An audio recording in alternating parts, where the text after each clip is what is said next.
Nobody thinks they're evil or bad. They think they're doing the right thing. Andrew McCarthy. Welcome to the Guyana Dialogue. I'm your host, Shamiza Ali.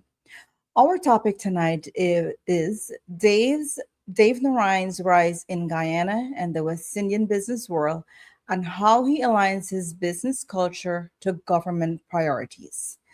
The Guyana Dialogue is being sponsored by a coordinating council of Guyanese based in the US, UK, Canada, the Caribbean, and Guyana. Funding and support is by well known philanthropist Dave Narine from Dave West Indian Imports. Please welcome my moderator for tonight, Dr. Tara Singh. Thank you very much, Shamiz, and welcome to our viewers. And our panelists tonight is Dr. Vishnu Bisram and Dr. Sanjay Ramkisoon. And our guest tonight, he is no stranger to the Guyana Dialogue. Please welcome the CEO of Dave West Indian Imports and a philanthropist in our community, Dave Narine, right here in studio with us. Good evening and welcome, everyone. Dr. Tara, All right. welcome, Mr. Thank you. Narine. Thank you. Thank you. Good evening, and thank you, Shamiza. And we are very sorry. We are very pleased to have with us today. Oh man, excuse me. Right, so let's welcome the rest of the panelists But here with us.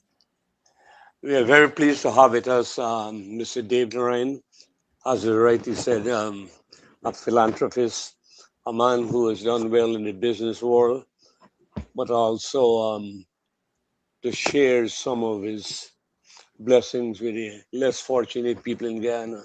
He has contributed significantly to many charitable causes in Guyana, outside of Guyana, United States, and elsewhere in the Caribbean. And so very few businessmen have been able to do that. So we must got to thank him tremendously for all the great work that he's doing too. He's sponsoring cultural programs, etc. And he has been donating to various causes. Perhaps he can talk about that. But because of his outstanding performance in the business and in the cultural and social world, he has been given several citations from various organizations, both government and non-government. And probably that'll be a good thing if you can tell us from where. So that will help to give greater authenticity to the work that he's doing and the type of products here bringing to Guyana. Now, before we start, I know Dave has been trying to, as part of the government efforts to boost agricultural production.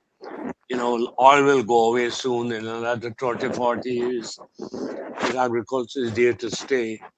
And Dave has been playing a very important part in the agricultural drive, agriculture promotion, because there's one thing to produce the items, but the other thing is to market it.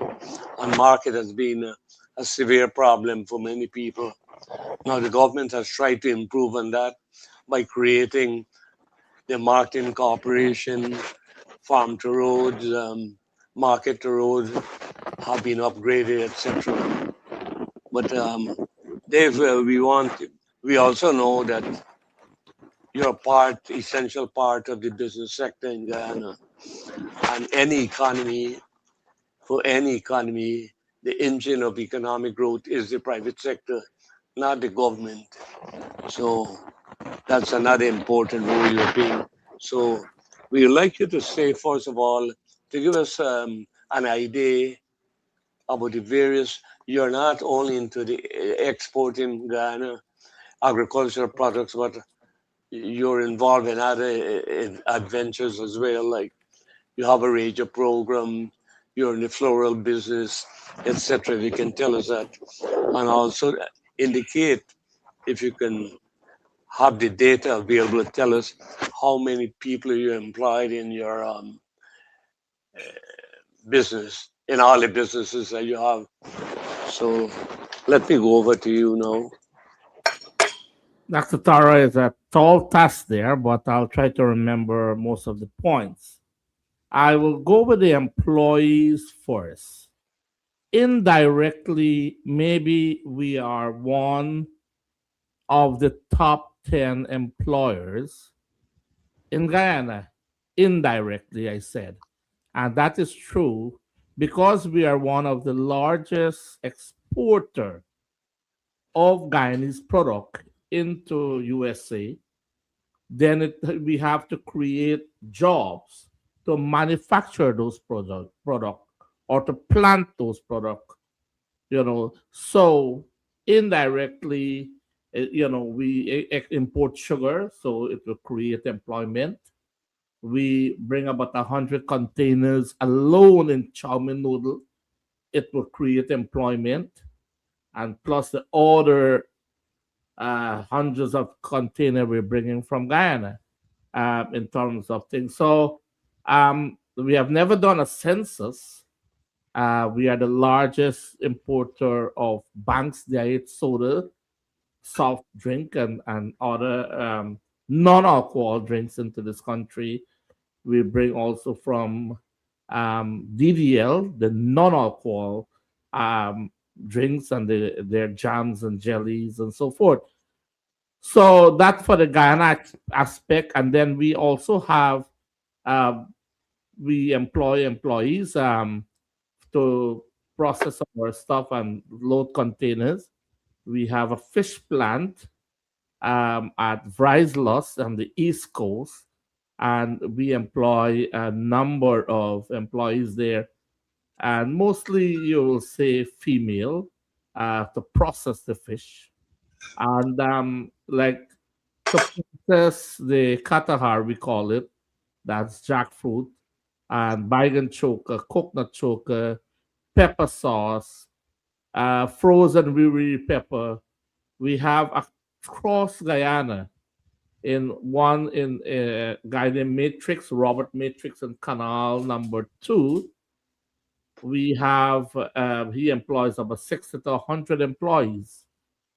And the person that does our cash sweep on the East Coast, and then we do Pomeroon coconut water.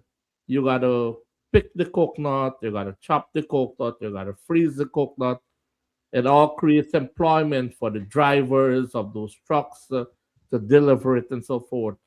And then I just remember this aspect of all the truck drivers and the workers involved in the the wharfs to get these, and the inspectors and so forth, to get these product finished, packing into a container to send off. So all create employment. We do a lot of mango achar. We do a lot of pepper sauce. We do a lot of cassava cashew. And when we say we do a lot, tens of containers of it. Um, and for employees here, we have a supermarket in Maryland. We have about 35 employees there. And then we have a flower shop in the Bronx, Riverdale, Bronx, Columbia Florist. We have about 12 employees there. Then we have Dave Weston and Florist on 11407 Liberty Avenue. Quite a few employees there. And then we have the warehouse, our main business, Dave Weston and Imports, located at 98th Street and 97th Avenue. Get about 20 employees there. And then we have the retail store on 11808 Liberty, quite a few employees. So, in relationship to your question, answering you to employees, I don't know if I get your point and I answer you to that point, but that is it concerning employees. You want me to go further? No, that's fine. What about your products? Are they being sold in Canada as well?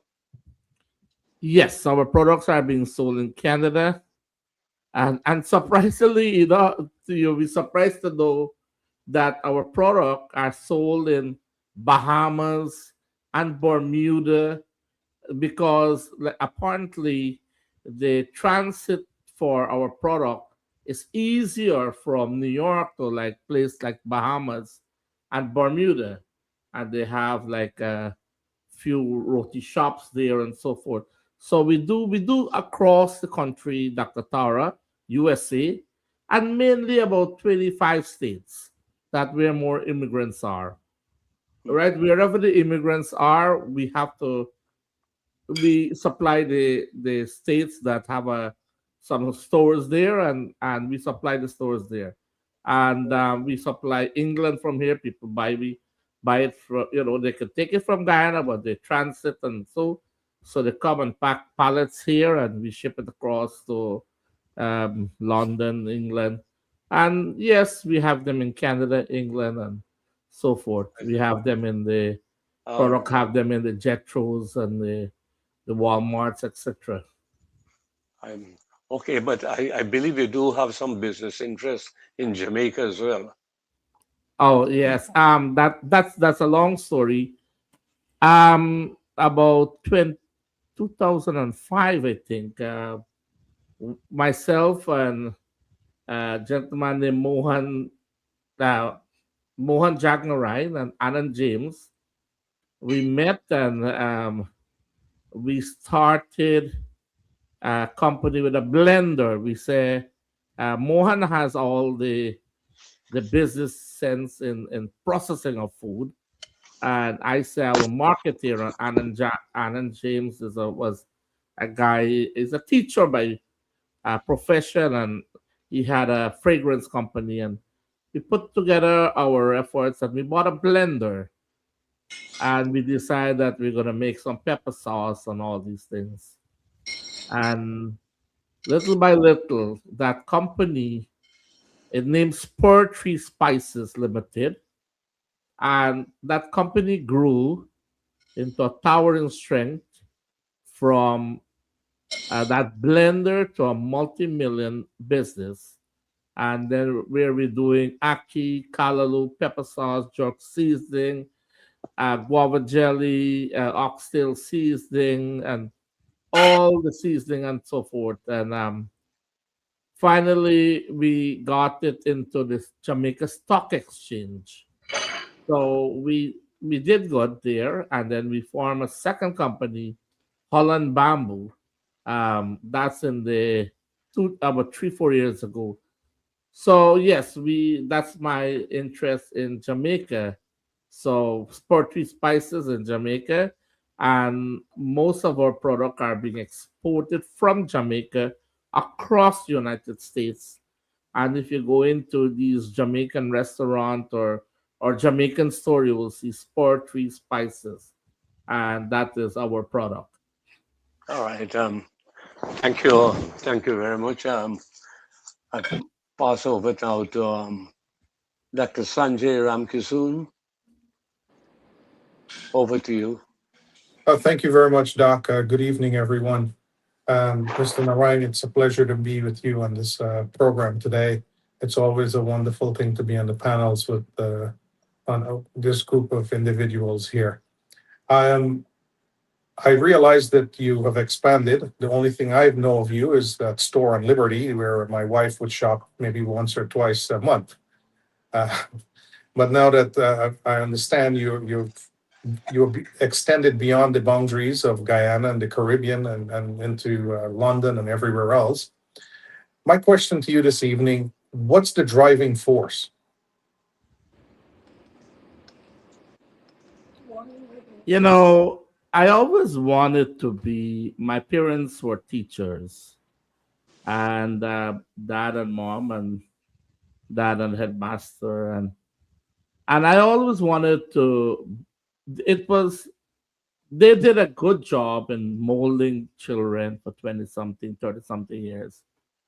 I wanted more than that. That because that my parents didn't had they had a fair amount of money for us to live a good life, but a teacher's salary, and especially in the 70s and the 80s. I think my dad started with $60 in 1961. In 1964, it was $74 a month. But of course, the money had value. But to answer you, the driving force is that I had a passion for Guyana always growing up. And when I came over here, I I wanted to do something for Guyana. What can I do for Guyana? And I thought of importing and selling Guyanese product. It was not easy. It was not. Nobody wants Guyanese product. Everybody thinking American, and why would you want to bring guava jelly? Who would buy your golden cream margarine? And we have so many pasta and the driving force that I said that I have to market Guyanese product in this country. It must work. And I saw how Jamaican was doing it and the Trinidadians and the Guyanese didn't have that presence. The presence of Guyanese product here was that people used to call it Guyana names. Um, Business people before me used to call the item Guyana name, but it was not originating from Guyana.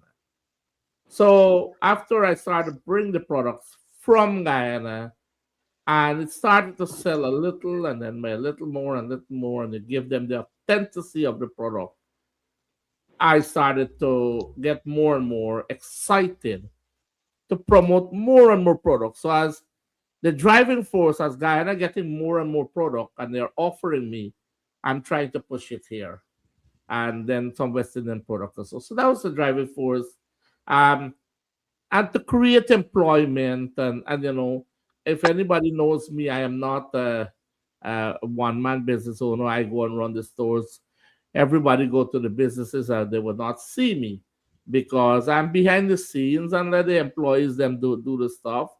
They even the cash and everything, the bank, the deposit, everything. So I like the idea of just being successful, employing, creating employment, and giving let the people, let the community enjoy a good pepper sauce or a coconut water or everywhere I go. And I remember a few months ago I was at a funeral home, Leo Corns, and I'm going up to the front to see the deceased. And a young girl grabbed my hand. He said, "Whatever you do, do not change that recipe on that Dave garam masala." And that's what makes me the driving force and excited. And when you go somewhere, last night we went to a funeral home. After that, we went to a restaurant, and people said, "This is we love this Dave coconut water." And and this pepper sauce and so forth, and that's the driving force. You have a follow-up question, Yeah, Doctor? yeah. Um, I think that's a good way of putting it. I don't think when you started, you realize the impact that you will have on this huge Guyanese diaspora uh, that you're having at this moment. I understand what's fueling you when people are giving you positive feedback. But what made you expand it beyond? And you have a point there. Yes, I didn't know that it was gonna be so thin. But what expand? What's the question again? What made you expand it beyond? It was just that your love for Guyanese product and you wanted it to be shared throughout the world. Well, what had happened? You start actually. If I should have started to say I started this business with one item, caramel wafer biscuit, selling from my car trunk. From my warehouse was my storage in my house. Then after at the backyard, a shed, and then built a garage, and then a 500 square feet on 170th Street in Jamaica. So to answer you, what fueled me is because I had one item, and then after I have four item, and then five item, and then 10 item. So that was as you get more item, you go more and more into the business. Got it. Got it. All right, Dr. Vishnu, over to you. Well, thank you. Thank you very much. I happen to be fortunate to visit his warehouse. in South Richmond Hill there, and also in or Ozone Park, and his retail shop on 118 Liberty, and also his retail shop. I probably is also a wholesale shop in Maryland. And I was quite impressed. In fact, I could attest to the fact that every time I passed on his warehouse, there are so many containers there or coming in all the time. I could hardly get a parking spot because Dave containers occupy quite a number of spots there. Now, some time ago, a couple of years ago, or even longer, Dave and I had a chat, and I was asking him, how did you start this business? And it's a very, very interesting story. And I also want to ask him about cricket, but I could come to the cricket later. If you could first tell us what motivated him to get into business, because it was a very, very interesting story he was telling me. Um, when we came to the US as immigrants prior to 1992 at least, we came empty pocket. We had no money. We were not allowed to bring out any money from Guyana, even if you had money. And at any rate, most of us hardly had any money because the economy was doing so poorly. But Dave came, and like many of us, all of us, worked very, very hard. Came with, I presume, practically nothing. You want us to give us a history of that experience? That's the issue. I came with $40. Um, I came 1986 in this country, May the 4th, 1986, with $40. And I remember a guy went to back to our village from America, and he said anyone could be a millionaire in America. And I said, how that could be? In Guyana, you have to come from a rich family, and it passes down or until you get hundreds of acre rice field or millions or thousands of acres. And I always had that when he tell us that, and he tell us explain, you could work yourself up to a little $20,000, $30,000 and pay for a house, and then the house will get an equity and so forth, and then and you save, and then eventually you can buy another house and so forth, and all these things, or do a little business. And that was in the in late 70s, and I remember that point. So I came with that American dream that I can do it. And of course, all I had is my education, my song education. And I always believe in honesty and being humbled. And Dr. Vishnu, um, there was a guy said that you can get a agency for caramel, and he sold me the rights on it, and I started to sell the wafer biscuits from a carton. But little did I know that he was not trustful. When he sold me 300 keys, he sold another gentleman 300 keys. And so whilst I was selling, the first 50 keys sell like hotcake. And I thought this was going to be a very good business. And I was making like $10 on a case. But, $10 on a case and 50 keys, how much is that? $100. Five, yeah. And I thought that was big money because at that time I was making $110 a week.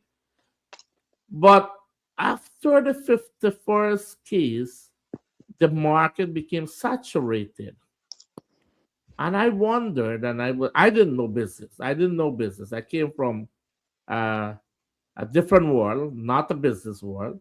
Parents, teachers, and uncle, aunt, all are educators and so forth. And then I went to a store, Jeans West Indian on Crescent Street, and that happened to be Sydney from Hibiscus' sister. But at that time, I didn't know Sydney. And she tell me, you know what happened? I'll tell you the truth. The gentleman that sold you that caramel alone, and tell you he sold you alone, he sold another guy. I was devastated. And I say I'm going to sell off my caramel at cost, under cost, and get back to the secular world. And he said, no, son, don't do it. I said, but Auntie Jean, what can I else do?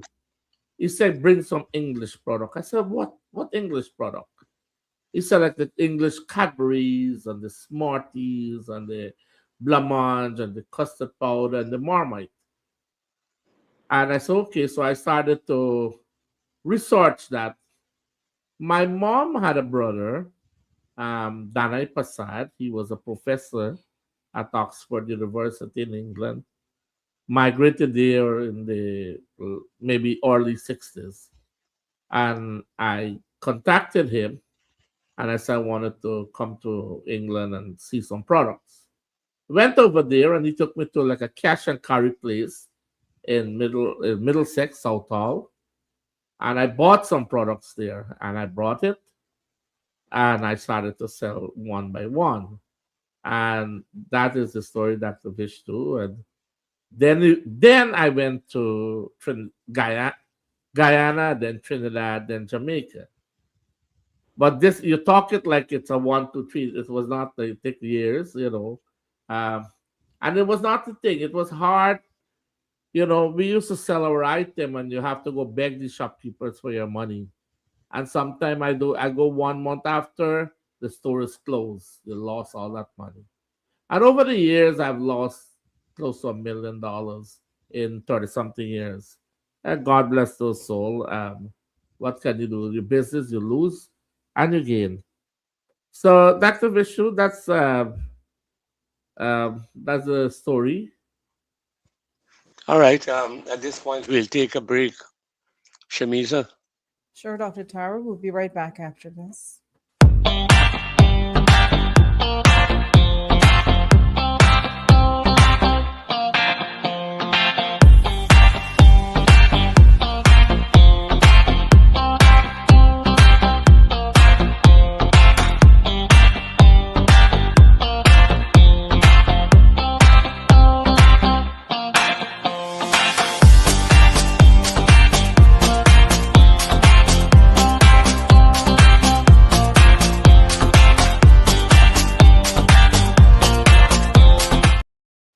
Oh yeah. Okay.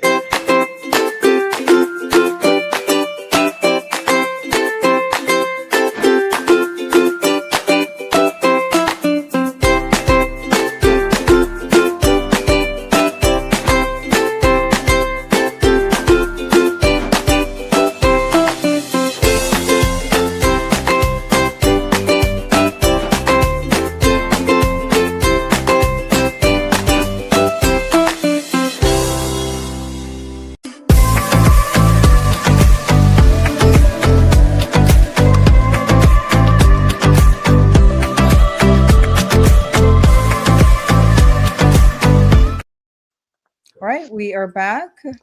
All right. Dr. Tara, please continue.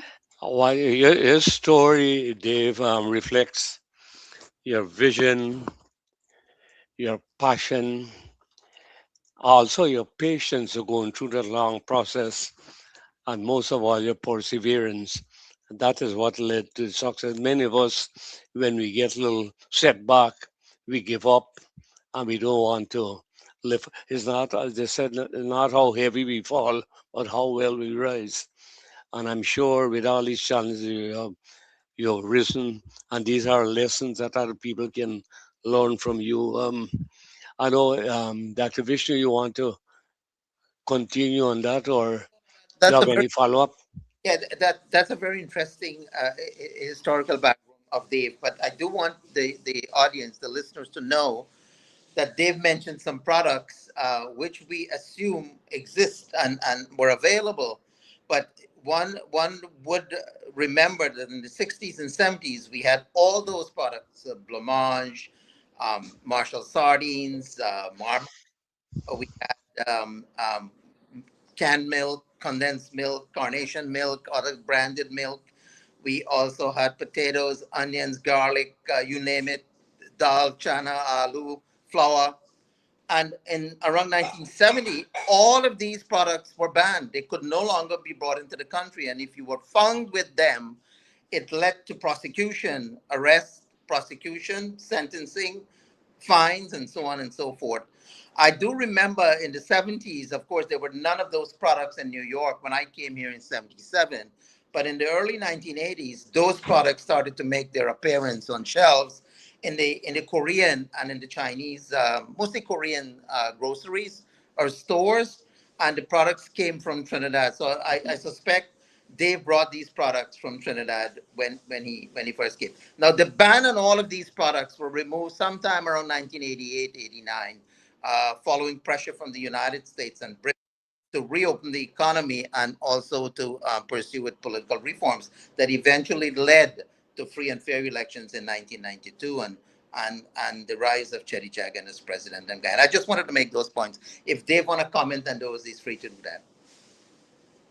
Yeah, Dr. Vishnu, I happen to know about those banning of those products and the sardines and police would come to your house and if you only cook potato or sardines, they will seize it, they will lock you up, they will take away your food, and it was a disaster in the whole Guyana. Flour was banned, and all these items were banned. So yeah, we had the English product in Guyana, the English Cadbury and the blancmange, who were old enough to remember that blancmange, and Marmite and Bird's custard powder and Nestle Smarties and the thing. So, Dr. Vishnu, the when you said the Koreans them have these items in the stores, so I'll explain to you how the Koreans them get it. We are one of the only wholesalers that sells our competitors, and all the Korean wholesalers in New York, we sell them. And then we will go back to the store and we will be competitive with other products. So because and as you know, the Koreans they have all these the wholesale Korean of course has this network. They have the network. I can't able to go into each and every store to be thousands, tens of thousands. So I sell to this Korean network, the wholesaler, and this go back to all these little stores on Flatbush and Liberty and Utica and Bronx and White Plains and all the things. We do sell a few of them, but that's how they get the product. You will go and see the Guyanese product. We sell them, and people always ask me, "How come you sell your competitor?" And I said, "That's okay. Everybody has to live." They say, "But you can make more money." I say, "Yes, but it will involve a bigger warehouse, a bigger network, more trucks, more accounting system. It's okay. I rather make a $2 than go and make $4 and I have sleepless night."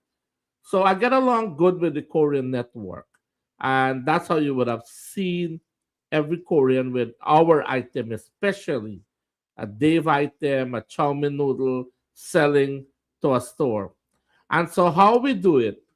Let's say the Korean, I sell them champion chow mein, and they go and sell that store on 118 and Liberty. I will not go and sell that store back that champion. I will go and offer them another product that the Korean them didn't buy from me.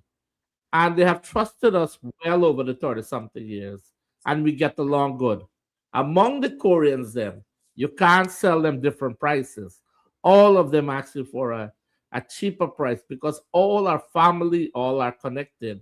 And if you sell one cheaper, you are going to lose your entire business that you built for years. So you got to hold on to you got to hold on to that business. So that is to tell you about the Korean Dr. Bifra.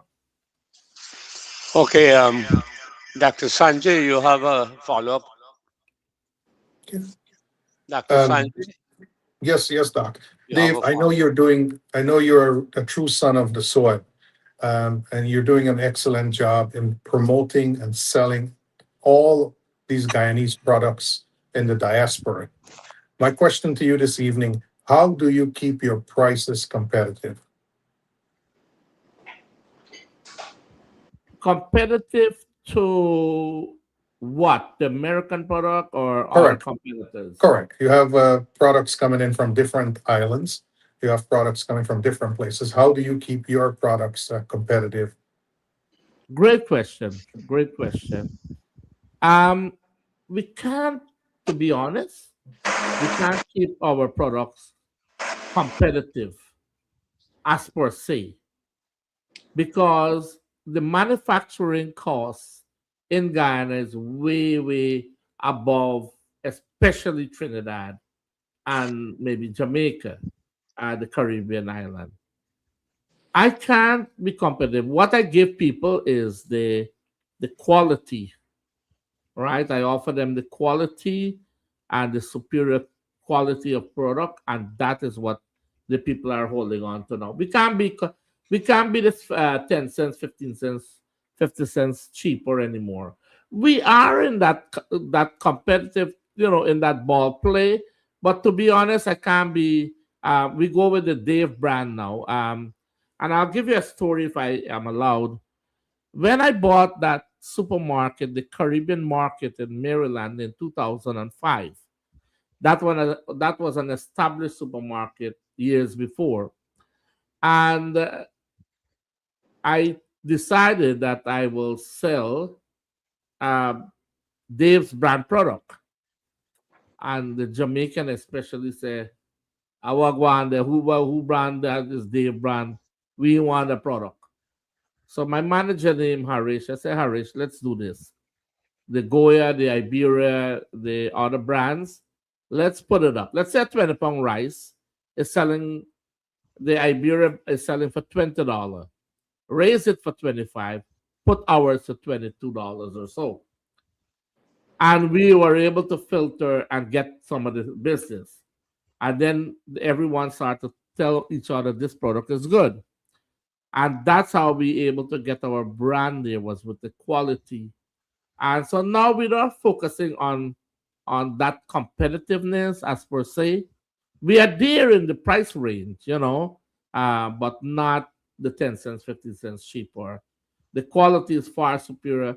Like a pepper sauce, a Guyanese style pepper sauce. We will give you a pure pepper sauce, 100% crushed pepper, salt, vinegar, soda benzoate, and that's it. You take a Jamaican pepper sauce or a Trinidad and then mix it with mayonnaise or all kind of thing. They mix it, the Matux and other brand. You will know that they mix it with all kind of maybe carrots and all these things. So we give you the pure pepper sauce. In time of a mango char, we give you the. So I don't know if I'm able to answer you there. I think you did, and I think this is important for our viewers that you're not squirting the corners. You're delivering top-notch product, and you stand by your products, and that's what I think is very important for us to know. Not Yeah, only that, I did a last interview with Lakshmi, and I told her on our interview, I I use the word water down. We don't water down our product. We don't water down any of our product. We have a coconut water is 100% pure. What what keeps it pure? The frozen state. Once you unfreeze it, you gotta drink it. You got put it in the fridge 2, 3, 4 days. And if you don't drink it out, you can freeze it back. So this is the idea. And then the story in Maryland, eventually now everybody wants the Dave product. I when a Korean guy named Joe's Market in South Orange, Joe, and when I tried to sell him originally the Dave product, he said, I don't want any Dave product, Dave. I want the Matux brand and I want the Blamans and so. Today when he ordered he from the office, everything Dave sent me, 1, 2 case each or 5 cases each, because of the brand name, we back our brand. We don't water it down, no inferiority, and we take complaints from. criticism and complaint from customer to perfect our product. And over the years, we did that, and we are there trying to get the best of our brand out there. Yeah. In addition to that, when Guyanese buy Davis and products, they're supporting the industries back home in Guyana, whether it's agriculture or agro processing, what a marketing, and and these industries employ thousands of people. So it's very important that we support that. Now, Dave, I want to move off a bit to talk about your other work where you're recognized for your philanthropic deeds. If you can tell us some of the places from where you got citations for the work you're doing, both government and non-government, some, if you can list some so that we can know and they. Dr. Tara, it will be numerous. Um, One of our award is the top 50 Asian American business across the United States. So you're talking about Asian American here. So every year they have a top 50 business. They give an award to the Asian American across 52 states. And we happen to get that award as the only Guyanese and Caribbean national so far to get that award.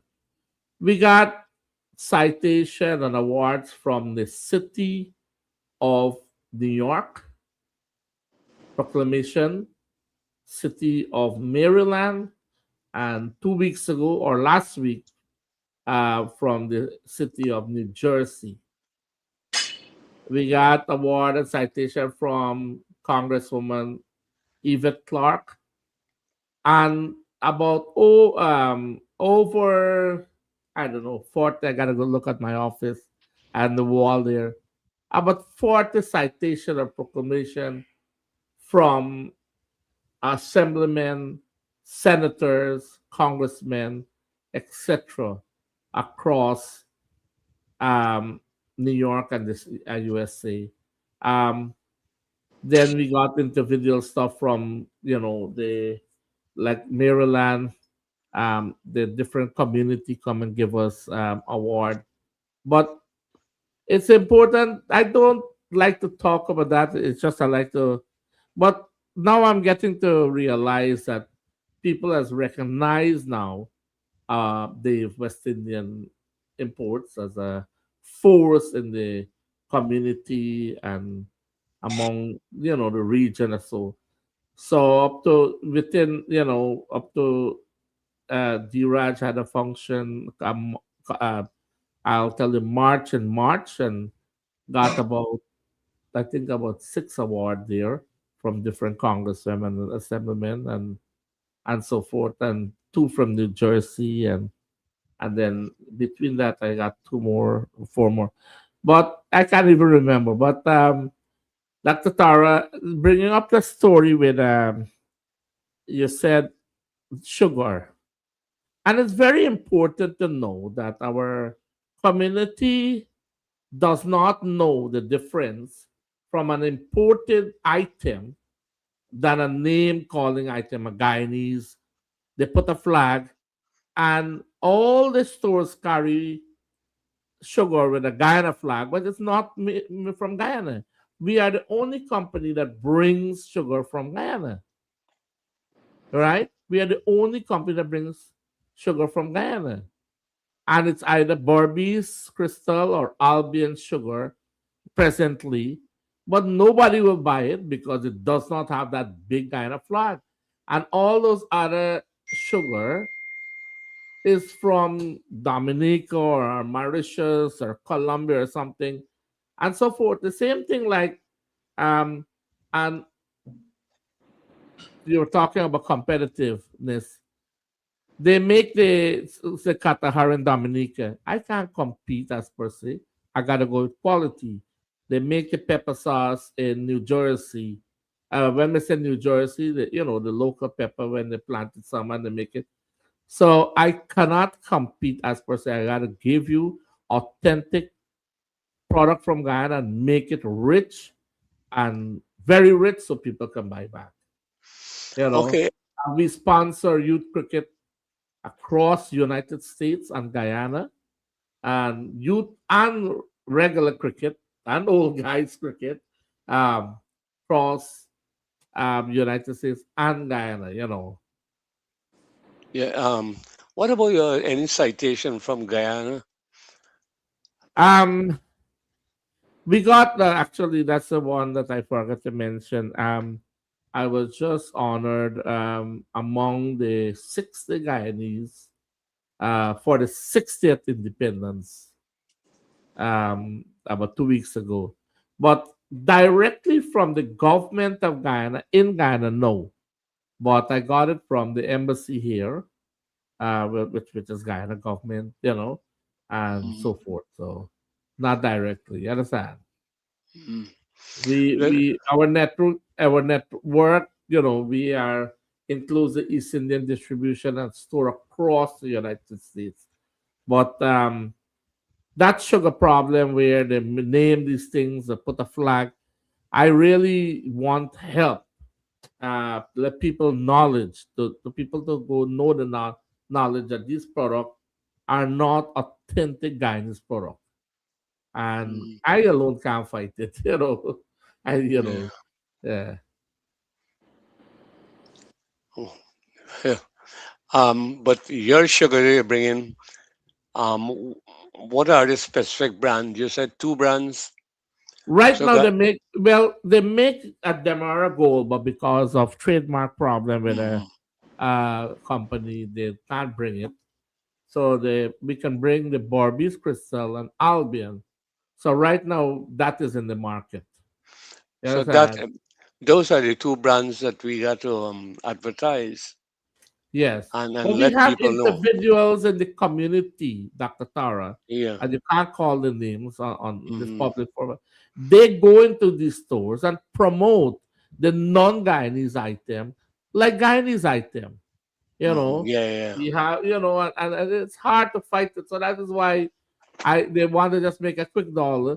That is why I Mm-hmm. said I am not competitive with our items, but we got to deal with it as a good product, not watered down product. So who buy your product will continue to buy it and tell another one. I I know that in Guyana too that you have been trying to work to align your marketing and product development in accordance with the government policy and directive. You want to make a little comment on that? Be more specific. Doctor, I'll be a little more specific on that. No, what I'm saying, the government has been giving concessions, like if you can do agro processing, you'll get tax incentive that will help you to produce more and export, etc. Do they give any special concession No, no. That's like that? why I wanted to ask you. We are not privy to that because I'm a buyer. I'm not a manufacturer as per se. That's why I Hmm. said from the beginning, indirectly, I might be considered the 10 among the 10 largest employer because we don't direct. I directly employ but a few, but indirectly. So we don't gain that tax incentive, and so is the company that Hmm. plant the peppers or the coconut, the company that process it, they would have gotten that. Hmm. But as an importing company, we don't gain nothing. No tax concession, nothing to from the government as per se to Uh, gain any concession but or rebate. you did say earlier that one of the constraints to production in Guyana is the energy cost. Now, the gas to energy project will come on stream by year end or the fourth quarter of next year, in which energy costs will be reduced by 50%. Would that help That in? will tremendously help us. and that will help me directly in processing of fish. A fish plant, you have to get a lot of energy to run that fish plant.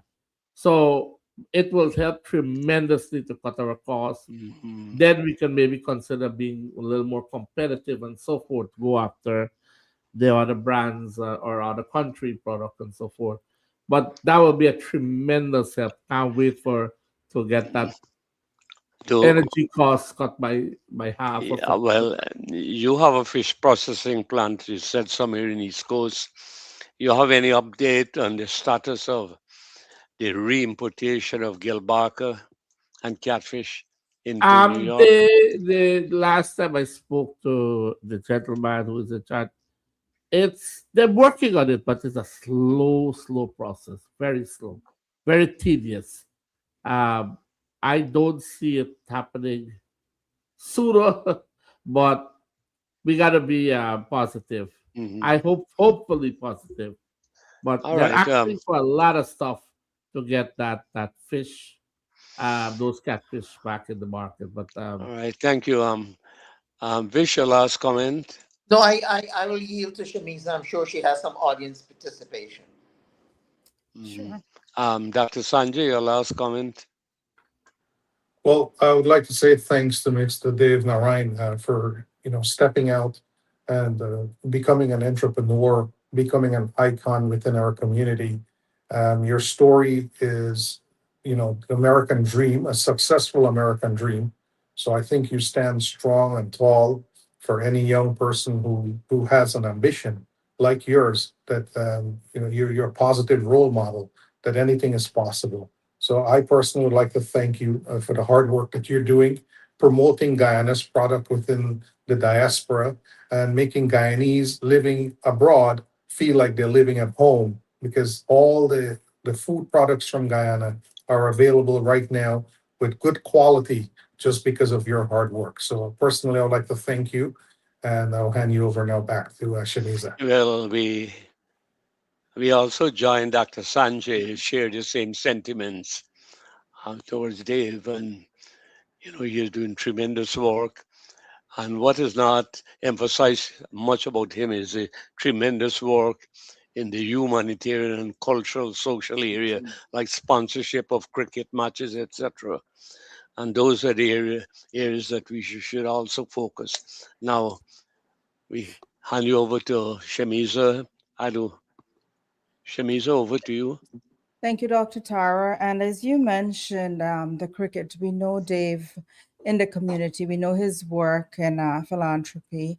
Um, your business has supported countless community events and organizations. Why is giving back so important to you? Shabisa, it's important that to give back. I feel a sense of pride. I'm happy to give back.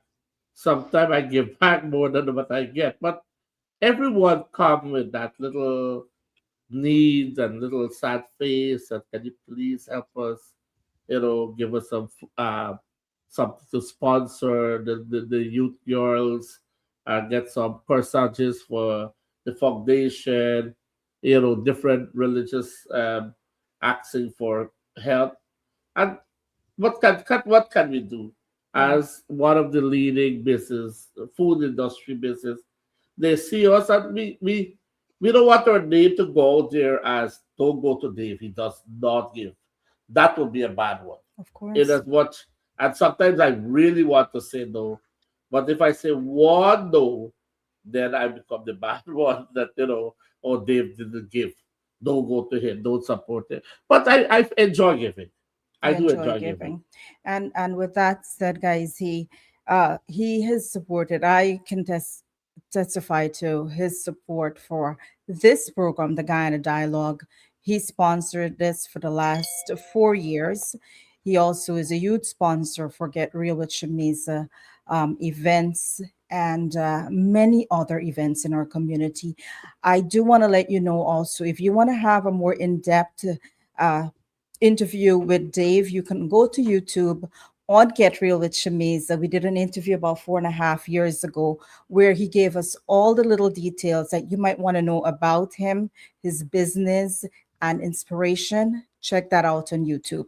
Um, Looking back, what are you most proud of your business achievements and your impact on the community? The impact on the community is that everybody look up and say humble, humility, honest, and that's what you want, a character. You want my parents were teachers, as I said, and you don't want their hands to to fail and think. That was your first question. Uh, What are you most proud of your business achievements? the product business achievement, I would still say the same thing, that we have done our business honest way, Mhm. and we have done it to feed each and every of our folks and that enjoys our product. Very That that's what I say when I go anywhere now. Um, the guy say in Jersey, he say you are not the Dave Cook the water guy. I say yes. He said I enjoy good. that Cook the water. So that's a sense of pride. That's what we enjoy now. People saying they literally enjoys our product. Very good. Now, if we take Dave West Indian Imports and the florist part and all of the other things, and we talk about Dave Narine, what do you want your legacy to be? Dave Narine's legacy. um, Dave Naran legacy is that uh, he was a humble individual and an honest individual, and that's it. Those two words I would use all over the place. Humble and Yes, honest. among when I received those awards for the sixth set, those people in Brooklyn say his humility surpassed everyone. Those are Uh, all good things. right, so that's all you want. Yeah, I just can't see myself not being humble. Can't see myself walking and feeling that I am bigger than anyone. I'm not bigger than nobody, very good. right? I'm on par and level with each and every one, especially our Guyanese brothers and sisters. Well said, Dave, and I Yeah. wish you the best. And I hope you can continue to serve your community with humility, with grace, and with kindness, as you have done for over 30 years. With that said, I want to take this opportunity to thank our panelists, our viewers, and for everyone watching. Thank you so much for taking the time to join us this evening. Until next time, I am your host, Shamiza Ali, and this is the Guyana Dialogue. Good evening, everyone. Good evening. Thank you. I Thank think you.